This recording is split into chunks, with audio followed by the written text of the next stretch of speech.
함께 보도록 합니다. 하나님 말씀은 신명기 31장 1절에서 13절까지입니다. 신명기 31장 1절에서 13절까지 말씀 번갈아 가면서 읽도록 합니다. 제가 먼저 읽습니다. 또 모세가 가서 온 이스라엘에게 이 말씀을 전하여 그들에게 이르되 이제 내 나이 120세라 내가 더 이상 출입하지 못하겠고 여호와께서도 내게 이르시기를 너는 이 요단을 건너지 못하리라 하셨느니라. 여호와께서 이미 말씀하신 것과 같이 내 하나님 여호와께서 너보다 먼저 건너가사 이 민족들을 내 앞에서 멸하시고 내가 그 땅을 차지하게 할 것이며 여호수아는 내 앞에서 건너갈지라. 또한 여호와께서 이미 멸하신 아모리 왕 시온과 옥과 및 그 땅에 행하신 것과 같이 그들에게도 행하실 것이라. 또한 여호와께서 그들을 너희 앞에 넘기시리니 너희는 내가 너희에게 명한 모든 명령대로 그들에게 행할 것이라. 너희는 강하고 담대하라. 두려워하지 말라. 그들 앞에서 떨지 말라. 이는 내 하나님 여호와 그가 너와 함께 가시며 결코 너를 떠나지 아니하시며 버리지 아니하실 것임이라 하고, 모세가 여호수아를 불러 온 이스라엘의 목전에서 그에게 이르되 너는 강하고 담대하라. 너는 이 백성을 거느리고 여호와께서 그들의 조상에게 주리라고 맹세하신 땅에 들어가서 그들에게 그 땅을 차지하게 하라. 그리하면 여호와 그가 내 앞에서 가시며 너와 함께하사 너를 떠나지 아니하시며 버리지 아니하시리니 너는 두려워하지 말라. 놀라지 말라. 또 모세가 이 율법을 써서 여호와의 언약궤를 매는 레위 자손 제사장들과 이스라엘 모든 장로에게 주고, 모세가 그들에게 명령하여 이르기를 매 7년 끝해 곧 면제년의 초막절에 온 이스라엘이 내 하나님 여호와 그가 택하신 곳에 모일 때에 이 율법을 낭독하여 온 이스라엘에게 듣게 할지니 곧 백성의 남녀와 어린이와 내 성읍 안에 거류하는 타국인을 모으고 그들에게 듣고 배우고 내 하나님 여호와를 경외하며 이 율법의 모든 말씀을 지켜 행하게 하고, 13절 함께 읽습니다. 또 너희가 요단을 건너가서 차지할 땅에 거주할 동안에 이 말씀을 알지 못하는 그들의 자녀에게 듣고 내 하나님 여호와 경외하기를 배우게 할지니라. 아멘. 기도하고 말씀 선포합니다. 하나님 아버지, 오늘 거룩한 주일을 주셔서 하나님 앞에 섭니다. 말씀이 우리 안에 선포되게 하여 주시고 능력이신 말씀이 살아 꿈틀거리는 시간 될 수 있도록 은혜를 내려 주옵소서. 예수님 이름으로 기도드리옵나이다. 아멘. 2006년 노벨 평화상 수상자는 무하마드 유누스입니다. 사진에 보는 분이십니다. 방글라데시의 한 대학의 경제학 교수였던 이 무하마드 유누스는 가난한 사람들이 왜 자립하지 못하고 가난을 대물림하는 것일까에 대한 의문을 갖기 시작합니다.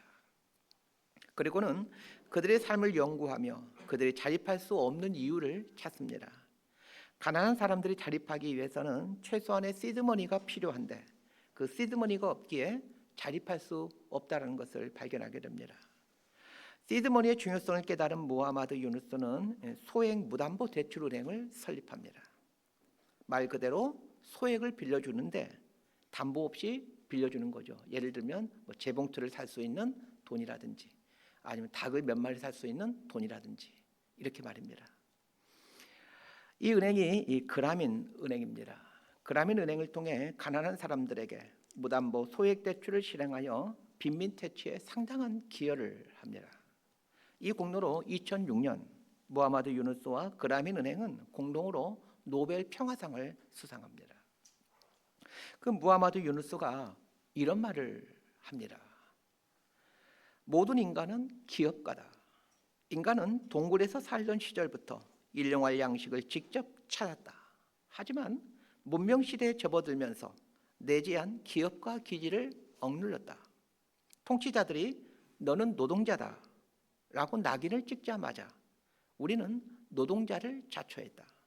그 결과 우리는 우리가 기업가로 태어났다는 사실을 망각했다.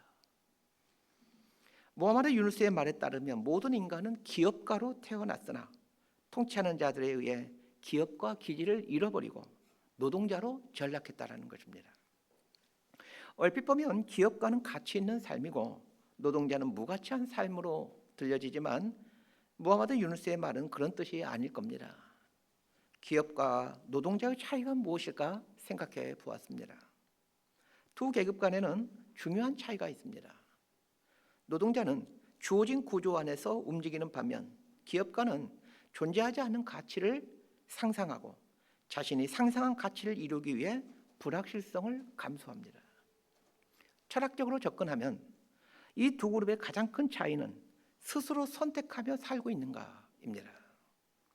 스스로 선택하며 살고 있다라면 기업과 기지를 활용하며 사는 것이고, 스스로 선택하며 살지 않고 누군가의 지시와 명령에 따라 산다라면 노동자의 삶을 사는 것이라 할 수 있습니다. 나이가 들어갈수록 죽음에 대해 더 자주 그리고 더 깊이 생각합니다. 나이 먹음이 주는 유익이지요. 죽음이 가까이 다가올수록 더 많은 질문들을 할 것 같습니다. 아마 이런 질문일 것 같습니다. 나는 나에게 주어진 삶을 스스로 선택하며 살아왔는가? 인간에게 기업과 기질이 있다라는 말은 스스로 자신의 삶을 선택하며 살 수 있다라는 말일 것이고, 노동자로 전락했다라는 말은 타인에 의해 끌려가는 삶을 살았다는 말일 것입니다. 기업가라는 자리에 있더라도 노동자의 삶을 사는 사람이 있는가 하면 노동자의 신분을 갖고 있더라도 기업가의 삶을 사는 사람이 있습니다.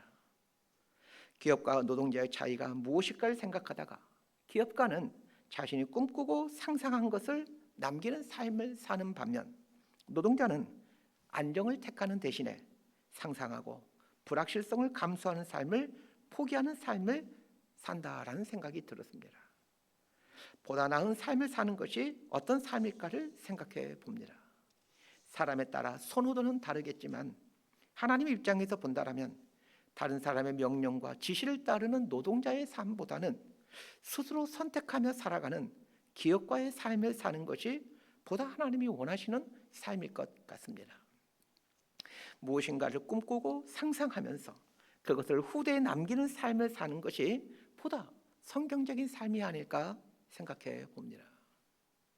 신명기 31장부터 34장까지는 모세가 죽기 바로 직전 모세가 행한 일들을 기록하고 있습니다. 보통의 사람도 죽음 앞에 서면 진지해집니다. 죽음 앞에 서면 진지해지기에 죽음이 가까이 올수록 삶의 중요한 것들에 집중하게 됩니다. 죽음을 며칠 앞둔 모세가 무엇에 집중하고 있는가를 보게 되면 신앙인이 어디에 집중하며 삶을 살아야 할지에 대한 힌트를 얻게 됩니다. 자, 1절과 2절 말씀 함께 보도록 합니다. 시작. 또 모세가 가서 온 이스라엘에게 이 말씀을 전하여 그들에게 이르되 이제 내 나이 120세라 내가 더 이상 출입하지 못하겠고 여호와께서도 내게 이르시기를 너는 이 요단을 건너지 못하리라 하셨느니라. 모세가 120세가 되었습니다. 모세가 120세에 죽게 되니 오늘 본문의 상황은 모세가 죽음을 코앞에 남겨둔 시점이라는 것을 알게 됩니다. 2절을 보면 내 나이 120세라 이렇게 말하고 있습니다. 내 나이 120세라 라는 말을 생각해 봅시다. 모세가 120세에 죽게 되니 내 나이 120세라 라는 말은 죽음이 임박한 상황이라는 뜻입니다. 120세에 죽게 되는 모세에게 내 나이 120세라 라는 말은 이제 나이 한 살 더 먹을 기회가 사라졌다는 뜻입니다. 우리에게도 나이를 한 살 더 먹을 기회가 사라지는 때가 옵니다. 사람은 새해가 되면 나이를 먹습니다. 새해가 되면 나이를 먹게 의례 내년 새해에도 나이를 한 살 더 먹게 될 걸로 생각을 합니다. 2024년도에 우리나라에서만 나이를 더 먹지 못한 채 새해를 맞이 이 새해가 나이를 먹지 못한 채 사망한 사람은 35만 8,596명이었습니다. 새해를 맞이하지 못하고 사망한 이 사람들 중 자신이 나이 한 살을 더 먹을 수 없다라는 것을 알았던 사람은 얼마나 되겠습니까? 2025년도 우리나라에서 사망한 사람은 36만 3,400명입니다. 이 사람들 중 자신의 나이가 여기서 멈출 것이라고 알고 있었던 사람은 몇 명이나 되겠습니까? 왜 사람은 자신이 한 살 더 나이를 먹을 기회가 사라지는 때를 알지 못하는 것일까요? 이 죽음을 의미하는 한자어는 죽을 사입니다. 자, 이 죽을 사자를 한번 분석해 봅시다. 이 글자는 하나일의 저녁석에 비수비자로 되어 있습니다. 죽음이란 한밤중에 비수가 날아오는 것입니다. 한밤중에 비수가 날아오니 피할 수가 없습니다. 한밤중에 비수가 날아올 것이라고 전혀 예상하지를 못했고, 또한 한밤중인지라 날아오는 비수를 볼 수도 없기에 피할 수 없고 알 수도 없습니다. 내 나이 120세라 라는 이 말씀 앞에서 깨달아야 될 교훈이 이것입니다. 모세가 121세가 되지 못하듯 우리 인생에도 나이를 한 살 더 먹을 수 없는 날이 온다는 것을 기억하며 사는 것입니다.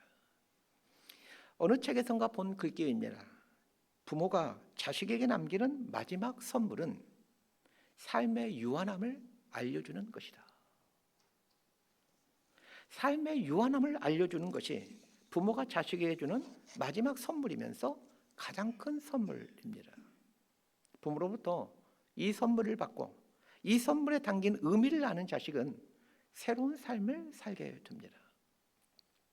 내 나이 120세라 라는 말씀 앞에서 또 한 가지를 생각해 봅니다. 사람의 일생은 몇 개로 구분된다는 것입니다.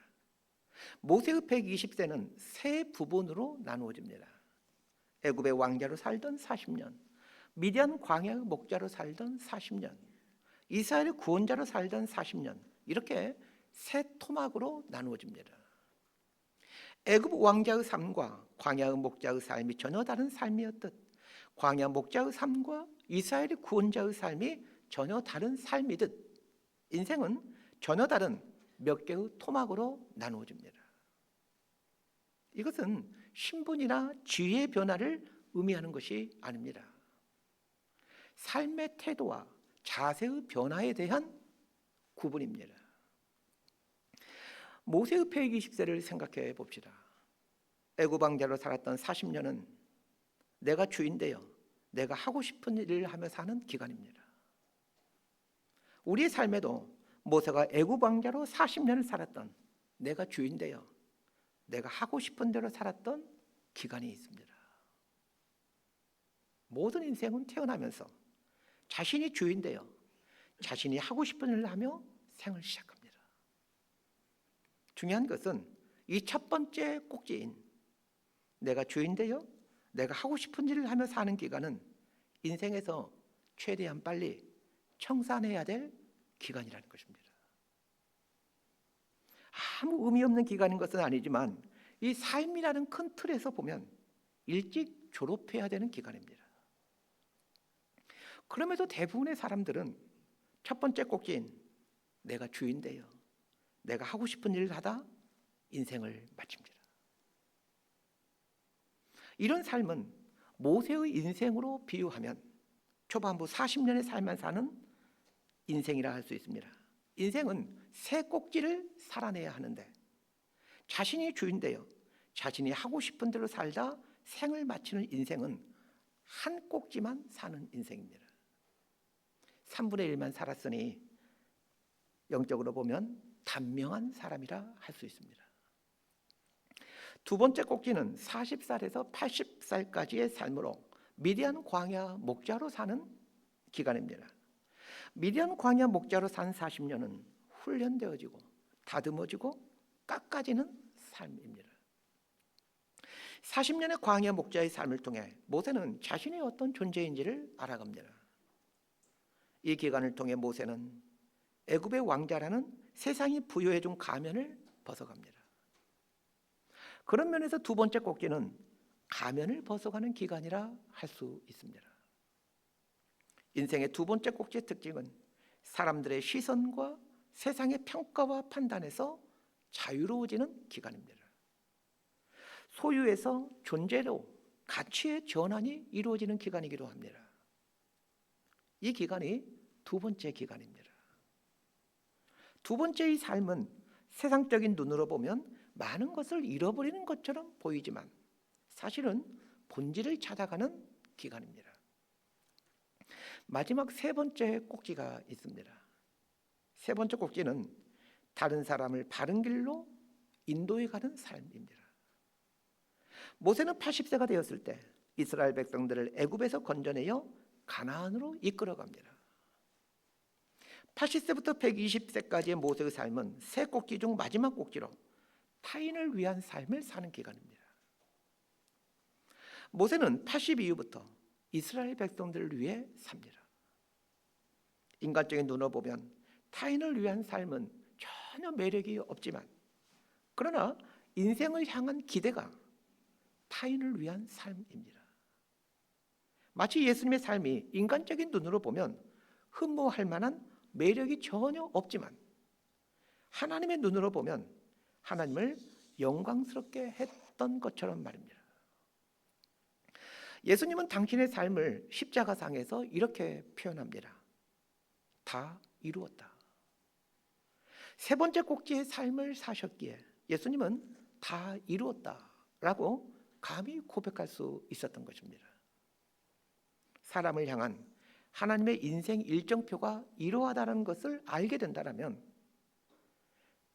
우리 각자는 각자의 삶에 대한 일정표를 생각하고 작성해 보았으면 합니다. 첫 번째 꼭지는 가급적 빨리 졸업해야 될 여정입니다. 나이를 한 살 더 먹을 수 없는 때가 온다라는 것을 자각한 사람은 첫 번째 꼭지는 인생에서 반드시 청산해야 될 여정으로 여기고 빨리 그 기간을 졸업해 갑니다. 왜 그렇습니까? 하나님께서 사람을 창조하실 때 첫 번째 꼭지의 삶을 살 것을 꿈꾸면서 사람을 창조하지 않으셨기 때문입니다. 하나님은 사람들이 첫 번째 인생 꼭지로 생을 마감하는 것을 안타까워하십니다. 그러기에 첫 번째 꼭지의 삶에서 얼른 졸업하십시오. 두 번째 꼭지는 우리는 별로 좋아하지 않지만 세 번째 꼭지의 삶을 살기 위해 반드시 걸쳐야 되는 필수 과정입니다. 모세가 두 번째 꼭지의 삶을 통해 깎아지고 비워져 가게 되자 세 번째 꼭지의 삶의 시작인 하나님의 부르심을 듣게 됩니다. 그러기에 세 번째 꼭지의 삶에 이르고자 한다면 반드시 이 두 번째 꼭지의 삶을 받아들이고 거쳐야만 합니다. 대체적으로 두 번째 이 꼭지는 내가 계획하기보다는 받아들이는 것입니다. 누구에게나 하나님이 허락하신 인생 질곡이 있습니다. 인생 질곡을 통해 하나님은 우리를 다듬어 가시고 깎아 가십니다. 실패, 불합격, 좌천, 병듦, 가까운 이의 죽음, 믿었던 사람으로부터의 배신, 이러한 삶의 질곡을 통해 하나님은 사람을 다듬어 가지고 깎아 가십니다. 이때 해야 될 일은 하나님의 이 다듬어 가심을 받아들여 하나님의 의도대로 새롭게 빚어지는 것입니다. 그러나 대부분의 신자들이 이 단계에서 몸부림치다 생을 마감합니다. 예수님께서 니고데모에게 두 번째 태어남에 대해 말씀하셨습니다. 예수님 말씀처럼 사람은 유일하게 다시 태어날 수 있는 존재입니다. 이 세상의 어느 동물도 다시 태어나는 동물은 없습니다. 어느 강아지도 동료 강아지를 향해 쟤 다시 태어났네 이렇게 말하지도 생각하지도 않습니다. 어느 사자도 동료 사자를 향해 쟤는 다시 태어났네 라고 말하지 않습니다. 오직 사람만이 저 사람 다시 태어났구만 이라고 말을 합니다. 다시 태어남은 오직 사람에게만 일어납니다. 사람은 두 번째 꼭지에서 다시 태어남을 경험합니다. 두 번째 꼭지의 삶을 살면서 사람은 순종을 배워가고 받아들임을 배워갑니다. 찬송가 549장인 내 주여 뜻대로라는 찬송처럼 내 주여 뜻대로 행하시옵소서. 온 몸과 영혼을 다 주께 드리니 이 세상 고락간 주 인도하시고 날 주관하셔서 뜻대로 하소서. 이 가사처럼 하나님의 의도대로 빚어져 갑니다. 이 두 번째 꼭지에서 많이 갈등하고 고민할 겁니다. 두 번째 꼭지의 삶을 살다 보면 어느 순간 이 세 번째 꼭지의 삶인 타인을 위한 삶이 얼마나 영광스러운 삶인지, 하나님께서 이 삶을 통해서 얼마나 큰 영광을 받으시는지를 알아가게 되고 느껴가게 됩니다. 신자라면 세 번째 꼭지의 삶을 살다 한 살 더 먹는 것을 멈추게 해야 됩니다. 그러기에 세 번째 꼭지의 삶을 어떻게 이루며 살까를 구상하고 고민하시길 바랍니다. 예수를 믿음으로 하나님의 자녀가 되었다고 하지만 하나님께 쓰임받지를 못하고 하나님께 영광 올려드리지 못하고 생을 마감하는 이유는 세 번째 꼭지의 삶을 구상하지 않고 꿈꾸지 않기 때문입니다. 사람은 원래 이런 존귀한 삶을 살도록 창조되었는데 죄악된 땅의 지배를 받으면서 세 번째 꼭지의 삶을 살 수 있다는 사람의 존귀함을 잊어버렸습니다. 인생의 세 번째 꼭지를 살아가기 위해 구상하고 꿈을 꾸셔야 합니다. 꿈을 꾸어야 하나님의 그릇으로 살게 됩니다. 그런 의미에서 인생 일정표를 세우는 일은 참으로 중요합니다. 2000년 6월 달로 기억합니다. 당시 저는 장로회 신학대학교 신학대학원 1학년에 재학 중인 전도사였습니다. 신학을 공부하며 온누리교회에서 전도사로 사역하던 때입니다. 교회 담임 목사님께서 한 달에 한 번 있는 전체 교육자 회의에서 모든 목회자들에게 숙제를 내주셨습니다. 지금은 교육자가 한 400명 되지만 저 있을 때는 한 100여 명 정도 되었습니다. 앞으로 어떻게 사역할지 인생 일정표를 작성해서 제출하라라는 숙제였습니다. 방학이었지만 매일 학교에 가 기도탑에서 기도했습니다. 하나님, 제가 저에게 주어진 삶을 무엇을 하며 살기를 원하십니까? 일주일 동안 기도한 후 기도할 때 떠오른 생각들 정리하여 제출했습니다. 그때 저에게 주신 마음이 선교 지향적인 교회를 세우는 것이었습니다. 선교 지향적 교회를 세우겠다는 계획을 세우고는 이제 구체적으로 연도별로 일정을 써서 제출하라고 했기에 앞으로 일정들을 연도별로 이제 계획을 세웠습니다.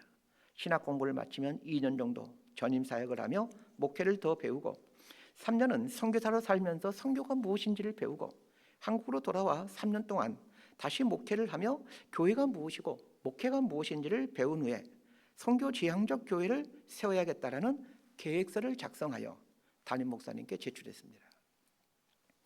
인생 일정표를 작성한 지 25년이 지난 뒤에 걸어온 길을 뒤돌아봅니다.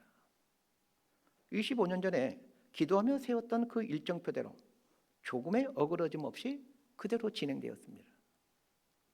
각 단계별 횟수까지 정확하게 전임 2년, 선교사 3년, 부목사 3년, 그리고 교회 개척, 계획하고 꿈꾼 대로 그대로 진행되게 해주셨습니다. 그러면서 알게 됩니다. 인생 일정표를 세워가는 것이 얼마나 중요한 일인지를 말입니다. 계획한 인생 일정표대로 살아온 것을 보면서 남은 삶을 어떤 모습으로 살아야 될지 구상하고 꿈꿔야겠다는 생각을 합니다. 아마 예수를 믿어 하나님의 자녀가 된 신자라면 대부분이 두 번째 꼭지의 어느 부분을 살고 있을 것입니다. 권면드립니다. 인생을 존귀하게 장식할 세 번째 꼭지를 꿈꾸십시오. 유한한 인생 기한 중 세 번째 꼭지의 분량이 많아지게 하십시오. 그렇게 함으로 삶을 온전하게 만들어 가십시다. 오늘 본문은 모세가 죽음을 앞두고 세 부류의 사람에게 해주는 유언입니다. 1절부터 6절은 백성들에게 해주는 유언이고 7절과 8절은 후계자인 여호수아에게 해주는 유언이고 9절부터 13절은 종교 지도자들에게 해주는 유언입니다. 모세가 유언을 남기는 것을 보면서 도전을 받습니다. 유언을 남기는 삶을 살아야 되겠다라는 것입니다. 유언을 남기는 삶을 산다라는 것이 무엇인지 이제 구체적으로 보겠습니다. 모세의 유언은 세 부류로 나누어지는데 첫 번째 유언은 백성들에게 남긴 유언입니다. 자, 3절에서 6절까지 말씀 함께 읽습니다. 시작. 여호와께서 이미 말씀하신 것과 같이 내 하나님 여호와께서 너보다 먼저 건너가사 이 민족들을 내 앞에서 멸하시고 내가 그 땅을 차지하게 할 것이며 여호수아는 내 앞에서 건너갈지라. 또한 여호와께서 이미 멸하신 아모리 왕 시온과 옥과 및 그 땅에 행하신 것과 같이 그들에게도 행하실 것이라. 또한 여호와께서 그들을 너희 앞에 넘기시리니 너희는 내가 너희에게 명한 모든 명령대로 그들에게 행할 것이라. 너희는 강하고 담대하라. 두려워하지 말라. 그들 앞에서 떨지 말라. 이는 내 하나님 여호와 그가 너와 함께 가시며 결코 너를 떠나지 아니하며 버리지 아니하실 것임이라 하고, 모세가 백성들에게 남기는 유언을 한마디로 정리하면 하나님께서 너희보다 앞서가신다. 하나님께서 너희와 함께 하신다입니다. 그러면 모세는 백성들에게 왜 하나님께서 너희보다 앞서가신다, 하나님께서 너희와 함께 하신다라는 백성들에게 남길 마지막 유언으로 전하는 것일까요?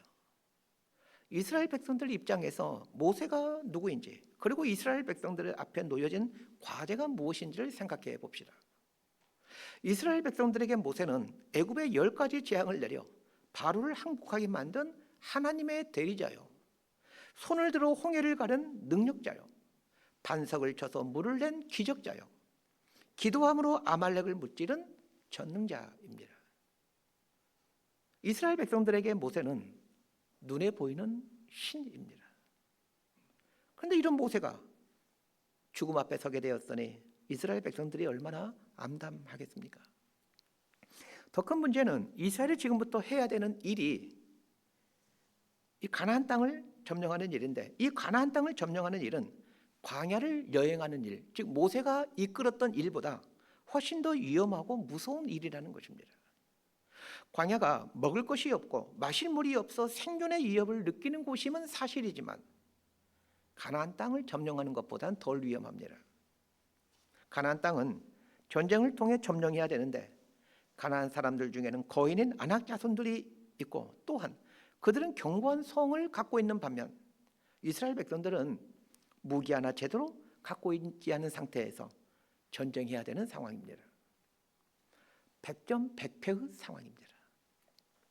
전쟁에서 패배한다라는 말은 죽는다라는 말입니다. 이런 위급한 상황인데 신의 대리자인 모세가 죽음을 앞두고 있으니 어찌 두렵지 않겠습니까?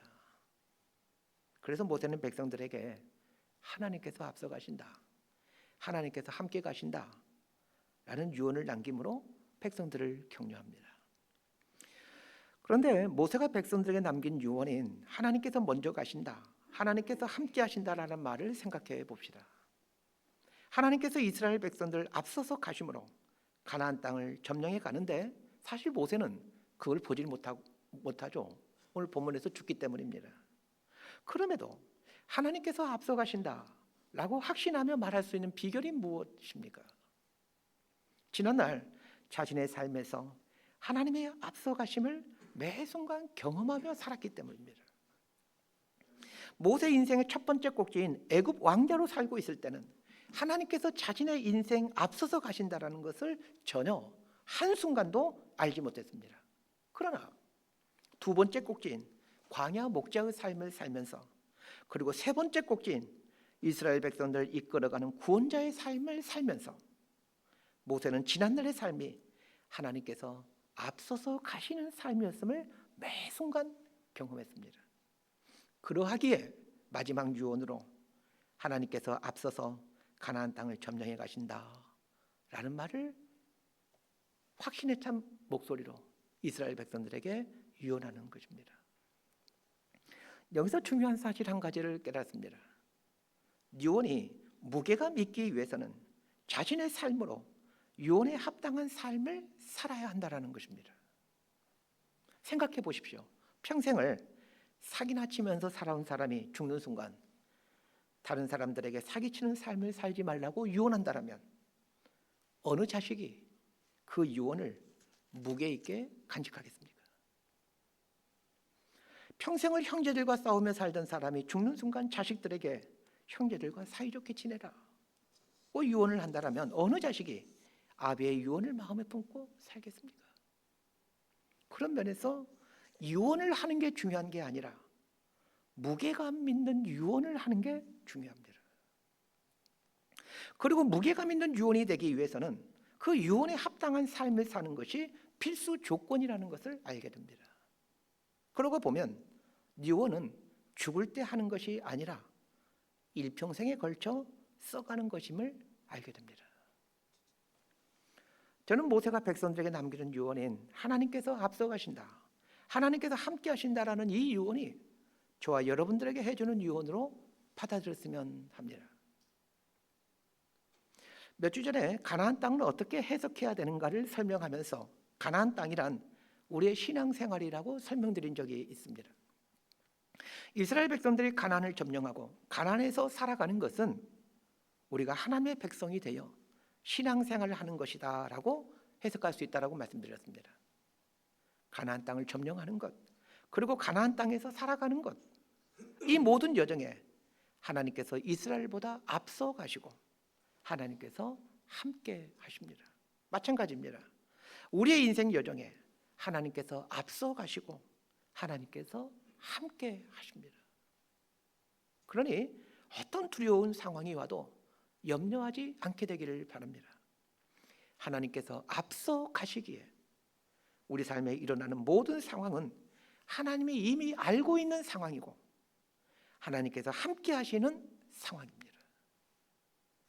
하나님이 알고 있는 상황이고 또한 하나님이 허락하신 상황이니 겁내지 말고 상황 앞에 용기 있게 직면하시길 바랍니다. 하나님께서 앞서 가시고 하나님께서 함께 하신다라는 이 한 가지만 분명하게 알고 있고 믿고 있다라면 삶을 바라보는 자세가 달라집니다. 모든 인생의 궁극적 미래는 죽음입니다. 사람들은 죽음을 두려워합니다. 그러나 죽음도 하나님이 앞서 가시고 하나님이 함께 하십니다. 하나님이 앞서 가시는 죽음이고 하나님이 함께 하시는 죽음이기에 죽음의 두려움을 이겨낼 수 있습니다. 자, 7절과 8절 말씀 함께 보겠습니다. 시작. 모세가 여호수아를 불러 온 이스라엘의 목전에서 그에게 이르되 너는 강하고 담대하라. 너는 이 백성을 거느리고 여호와께서 그들의 조상에게 주리라고 맹세하신 땅에 들어가서 그들에게 그 땅을 차지하게 하라. 그리하면 여호와 그가 내 앞에서 가시며 너와 함께하사 너를 떠나지 아니하시며 버리지 아니하시리니 너는 두려워하지 말라, 놀라지 말라. 백성들에게 유언을 마친 모세는 후계자인 여호수아에게 유언을 남깁니다. 자, 그런데 여호수아에게 해준 유언이 백성들에게 해준 유언과 별 차이가 없습니다. 여호수아에게 해주는 유언이 하나님께서 앞서가시며 하나님께서 너와 함께하사 너를 떠나지 아니하신다라는 유언입니다. 여호수아는 모세가 백성들에게 유언을 해줄 때 백성들과 함께 있으면서 하나님께서 앞서가신다, 하나님께서 함께 하시니 두려워하지 말고 가나안 땅을 점령하라라는 이 유언의 말씀을 들었습니다.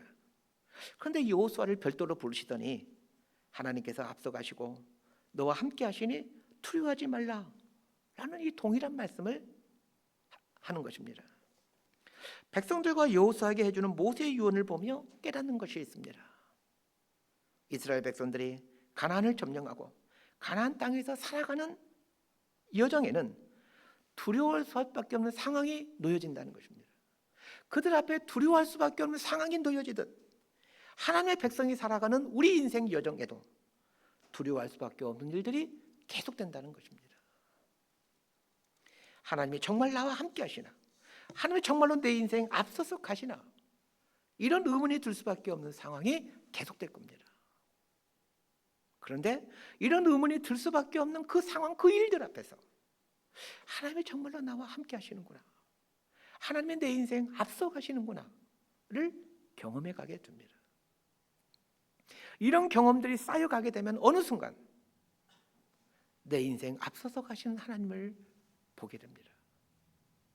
하나님을 보게 되는 눈을 갖게 되면 이전보다 적게 호들갑 떨고 적게 분노하고 대신에 조금 더 많이 온유하고 조금 더 많이 인내하는 삶을 살게 됩니다. 모세가 유언을 남기는 마지막 세 번째 부류는 제사장들과 장로들, 즉 종교 지도자들입니다. 우리 9절에서 13절까지 말씀 함께 보겠습니다. 시작. 또 모세가 이 율법을 써서 여호와의 언약궤를 매는 레위 자손 제사장들과 이스라엘 모든 장로들에게 주고 모세가 그들에게 명령하여 이르기를 매 7년 끝해 곧 면제년의 초막절에 온 이스라엘이 내 하나님 여호와 앞 그가 택하신 곳에 모일 때에 이 율법을 낭독하여 온 이스라엘에게 듣게 할지니 곧 백성의 남녀와 어린이와 내 성읍 안에 거류하는 타국인을 모으고 그들에게 듣고 배우고 내 하나님 여호와를 경외하며 이 율법의 모든 말씀을 지켜 행하게 하고 또 너희가 요단을 건너가서 차지할 땅에 거주할 동안에 이 말씀을 알지 못하는 그들의 자녀에게 듣고 내 하나님 여호와 경외하기를 배우게 할지니라.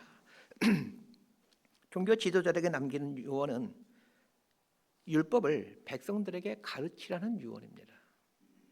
그런데 종교 지도자의 가장 중요한 일이 말씀을 가르치는 일 아닙니까? 종교 지도자들에게 모세가 남기는 그 마지막 유언이 하나님 말씀을 가르치라. 이걸 보면서 제가 생각이 많아졌습니다. 종교 지도자들이라면 자신들이 해야 될 가장 중요한 일이 하나님 말씀을 가르치는 일이라는 것을 모두가 다 알고 있습니다. 그런데 모세는 왜 이것을 유언으로 남기느냐는 것입니다. 모세가 종교 지도자들에게 하나님 말씀을 가르치라 라는 유언을 남기는 걸 보면서 종교 지도자가 하나님 말씀을 가르치는 것이 어려운 일이라는 것을 알게 됩니다. 어려운 일이기에 유언으로 남기지 누구나 할 수 있는 쉬운 일을 또 잘하고 있는 일을 유언으로 남길 이유가 없습니다. 그러면 종교 지도자들이 하나님 말씀을 가르치는 것이 왜 어려운 일일까요? 말씀을 가르치기 위해서는 두 가지의 선행 조건이 따릅니다.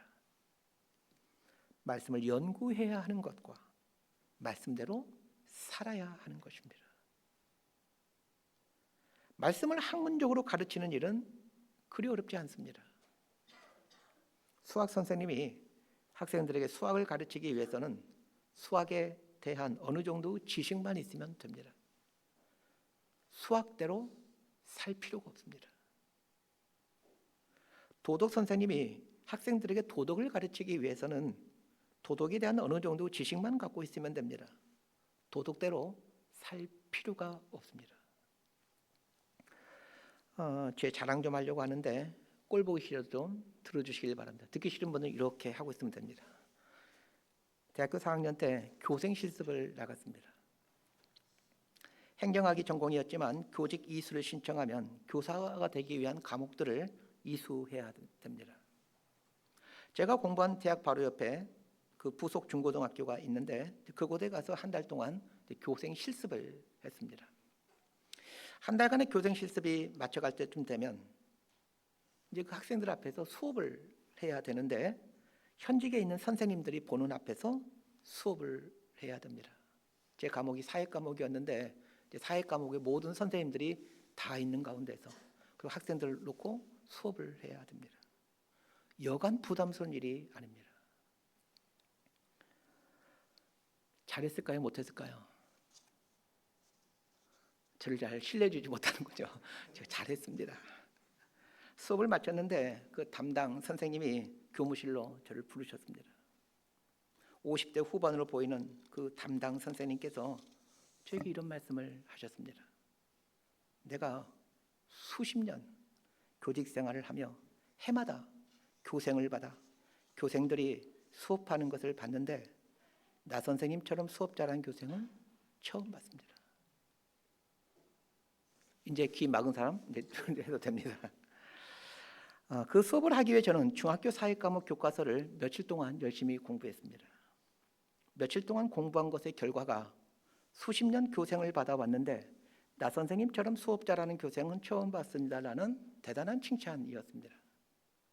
사회 과목은 며칠만 공부하면 가르칠 수 있습니다. 그러나 하나님 말씀은 수십 년 공부하고 수십 년째 거의 매일 하나님 말씀을 설교하고 있지만 이렇게 형편없습니다. 왜 그렇습니까? 하나님 말씀은 지식으로 가르치는 것이 아니기 때문입니다. 모세가 죽어가면서 종교 지도자들에게 왜 하나님 말씀을 가르치라 라는 말을 유언으로 남겼겠습니까? 하나님 말씀은 지식으로 가르치는 것이 아니라 삶으로 가르치는 것이고 삶으로 가르칠 때만이 하나님 말씀이 하나님 말씀으로 작동하게 된다는 것을 알려주기 위함이었습니다. 말씀 정리합니다. 모세가 백성들에게 여호수아에게 종교 지도자에게 남긴 유언을 유심히 보면 공통점이 있습니다. 하나같이 모세가 살아온 삶이라는 것입니다. 하나님이 모세의 인생 앞서가는 것을 경험하며 살았기에 모세는 하나님이 너희들을 앞서가신다 라는 유언을 남길 수 있었고, 하나님이 모세와 늘 함께 있는 것을 경험하며 살았기에 하나님이 너희와 함께 하신다라는 유언을 남길 수 있었고, 하나님의 말씀을 자신의 삶으로 읽고 해석해 가며 삶으로 살아갔기에 하나님 말씀을 가르치라는 유언을 남길 수가 있었습니다. 모세가 120세가 되던 어느 날, 나이를 한 살 더 먹을 수 없는 날이 왔듯 우리에게도 나이를 한 살 더 먹을 수 없는 때가 오게 됩니다. 그때 우리는 남겨진 자식들과 교우들에게 무슨 유언을 남길 수 있을까요? 오늘 설교 제목이 모세가 죽을 때입니다. 설교 제목을 살짝 바꾸어 내가 죽을 때로 바꾸어 보았으면 합니다. 그리고 이 바꾼 설교 제목을 가지고 한 주간 동안 묵상하며 살았으면 합니다. 남겨진 자들에게 남겨두고 갈 유언이 무게감 있는 유언이 되기 위해 지금부터라도 유언에 합당한 삶을 살아가십시다. 하나님께서 우리 인생 앞서 가시며 우리와 함께 하십니다. 하나님께서 앞서 가시고 함께 하시기에 하나님 입에서 나오는 말씀을 청종하십시다. 이렇게 살다 보면 우리의 삶도 하나님이 앞서 가신다, 그리고 하나님이 함께 하신다라는 유언을 남기는 삶이 됩니다. 이렇게 살아가는 저와 여러분이 되기를 진심으로 소망하고 축복합니다. 기도하겠습니다. 하나님 아버지, 나이를 한 살 더 먹을 수 없는 때가 우리의 삶에 온다는 것을 기억하며 살게 하옵소서. 그날에 남겨질 유언이 공기의 파장을 잠깐 일으키고 연기처럼 사라질 허망한 유언이 되지 아니하도록 오늘 나의 삶으로 유언을 써내려가는 지혜를 갖게 해 주옵소서. 3400년 전 요단강 오른편에서 백발의 노인이었던 모세가 마지막 호흡을 몰아쉬며 남겼던 말들이 하나님의 말씀인 성경에 기록되어 많은 이의 삶을 새롭게 만들어갔듯 우리의 작은 인생이 만들어가는 삶의 유언도 누군가의 삶을 새롭게 해가는 이정표가 될 수 있도록 은혜를 내려 주옵소서. 그리하여 인생 세 번째 꼭지를 근사하게 살아내는 저희들 되게 하여 주옵소서. 예수님 이름으로 기도드리옵나이다. 아멘.